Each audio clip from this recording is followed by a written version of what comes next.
telediario que presenta. Otra noticia de la semana con repercusión este viernes ha sido el anuncio de que España reconocerá al Estado palestino. De inmediato, Yolanda Díaz asumió como propio un lema que usa Hamás para pedir la desaparición de Israel, que Palestina sea libre desde el río Jordán hasta el mar Mediterráneo. Tras hacerse viral las críticas de Vicente Vallés a las declaraciones de la vicepresidenta Yolanda Díaz, las redes le han querido replicar con las siguientes palabras, del periodista del canal en español de Al Jazeera Santiago Irabarre, en las que, dándole un ejemplo de rigor periodístico, desmonta sus manipulaciones y explica de manera sencilla el origen de la famosa frase y cómo ha sido usada, incluso por el propio gobierno israelita. ¿Escuchaste eso? Desde el río hasta el mar, Palestina libertad es una consigna en muchos idiomas por la libertad de Palestina que ha sido criminalizada por algunos gobiernos europeos. La policía de Viena prohibió una manifestación porque dijo que el canto incitaba a la violencia. La ministra del Interior del Reino Unido llegó a decir que era un llamamiento a la destrucción de Israel. Y en 2018, Mark Lamont Hill fue despedido de la CNN después de que se atreviera a decir esto en la ONU. A free Palestine, from the river to the sea. Entonces, ¿qué significa realmente libertad desde el río hasta el mar? ¿Y tiene algo que ver con borrar a los israelíes del mapa? Primero, desglosemos la frase. El río del que hablan es este río, el río Jordán, y el mar es el mar Mediterráneo. Entre estas dos masas de agua viven 7 millones de palestinos bajo dominio israelí.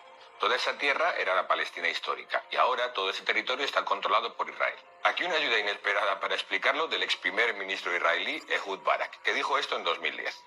Mientras en este territorio, al oeste del río Jordán, solo exista una entidad política llamada Israel, será o bien no judío o no democrático. Si este bloque de millones de palestinos no puede votar, será un estado de apartheid. Hay unos 3 millones de palestinos en Cisjordania y 2,3 millones en la Franja de Gaza. En ambas zonas los palestinos no pueden votar en el Estado que rige sus vidas, ya que es Israel quien los gobierna bajo una ocupación militar. Eso significa que el ejército israelí es quien controla casi todos los aspectos de la vida de estas personas, desalojándolas por la fuerza de sus hogares, prohibiéndoles el acceso a sus tierras y controlando cuándo y dónde pueden viajar.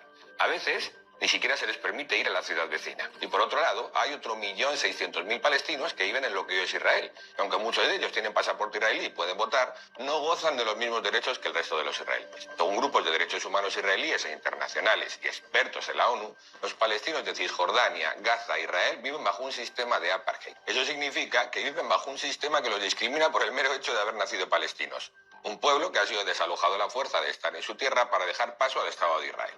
Lo que Ehud Barak estaba diciendo es que el proyecto sionista de un Estado de supremacía judía que controle toda la tierra entre el río y el mar nunca podrá ser una democracia. ¿Por qué?